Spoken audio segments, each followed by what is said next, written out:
Вітаю, друзі!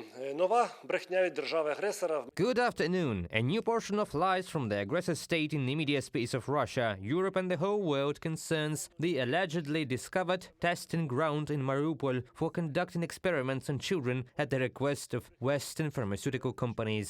This lie is spread by many media resources. It has now become one of the mainstream of Russian propaganda. RIA Novosti quoted by Selydove reports, experiments were performed on children in Mariupol for Western pharmaceutical companies. Rheumatological drug trials were conducted with the assistance of Ukrainian officials for several years. They were conducted on patients of the psychiatric department of the hospital in Mariupol. This is a lie of Russian propaganda. It also claims, just think about it, that among the test patients were children, including babies under the age of 1 year. Another Russian propaganda resource, Putin in Telegram reports, experiments on babies. Why does the Pentagon need blood from Mariupol? It has been conducted in the city for 10 years. Let me remind you of a previous report by RIA Novosti that stated of these alleged experiments for several years only.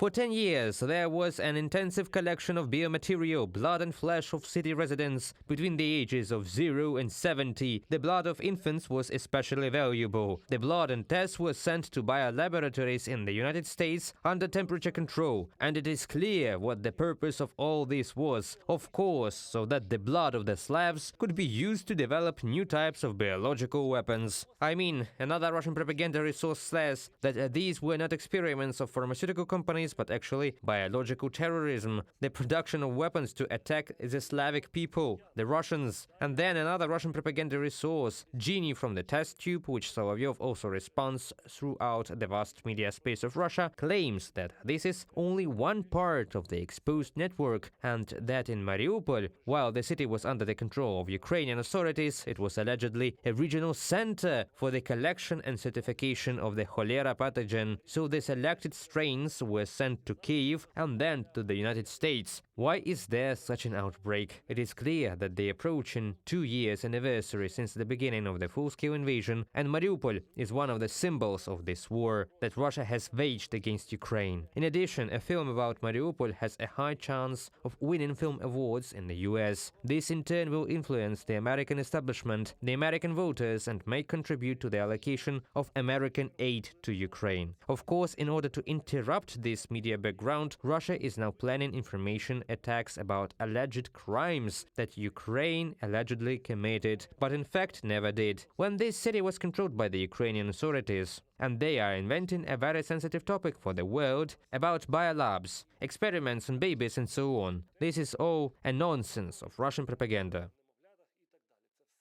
Moving on, there is another fake about an allegedly significant result that Russia has achieved during this war of aggression. Russian propaganda resources report that the Russian army struck at the Ukrainian training ground in Selydove, where there were up to 1,500 Ukrainian mobilized soldiers. As it turned out, this information is part of the Russian PSYOP, which is supposed to show Russian activities in this area as achieving high results. As it turned out, the Public Relations Department of the Tavria Operational Strategic Group of Troops found out that this information is complete nonsense. Thus, it was found out that the morning of February 13th, the Russians began to launch a classic PSYOP, allegedly hitting a training ground with the Ukrainian military with missiles, where they claimed that between 200 and 1,500 people were killed. And now we can say for sure that this is a Russian lie, having preceded the actual main Russian missile strike on Selydove and the surrounding area. But this shot, an information shot, was made in advance and turned out to be a blank. There were no military losses in the area of Selydove at all. Similarly, there are no military units in the neighborhood of Selydove that Moscow propaganda is lying about, claims the Public Relations Department of the Tavria Group. This is not the first time that Russia has attributed non-existent achievements on the battlefield to justify its aggression in the eyes of its own citizens, and in order to limit support for Ukraine in the West. Russian Foreign Minister Lavrov says that the weapons allegedly transferred to Ukraine have been found in other countries.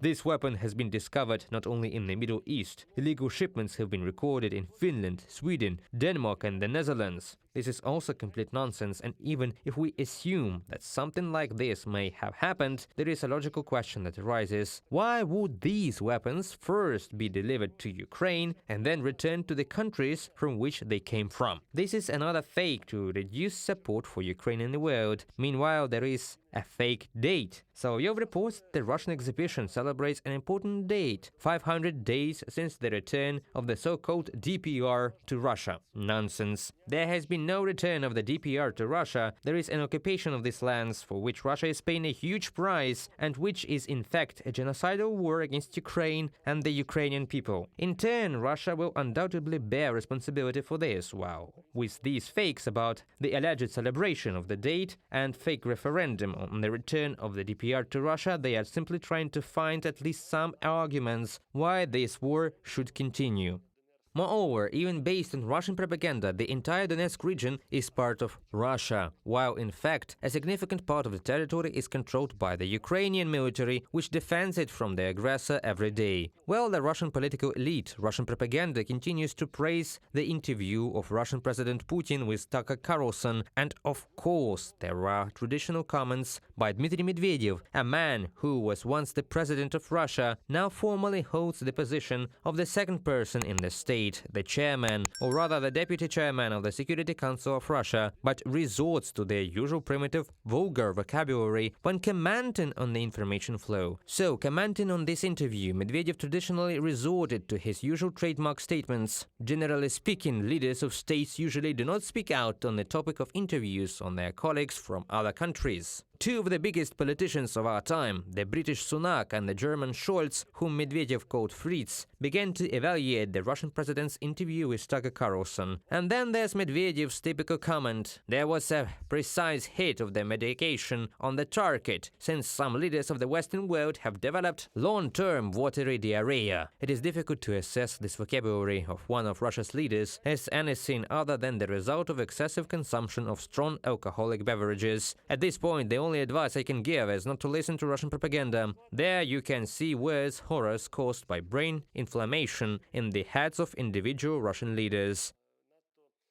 The briefing is over. Thank you for your attention. Please trust the Ukrainian media, the Ukrainian teleson, the Ukrainian military and political leadership, and do not trust Russian propaganda. Goodbye.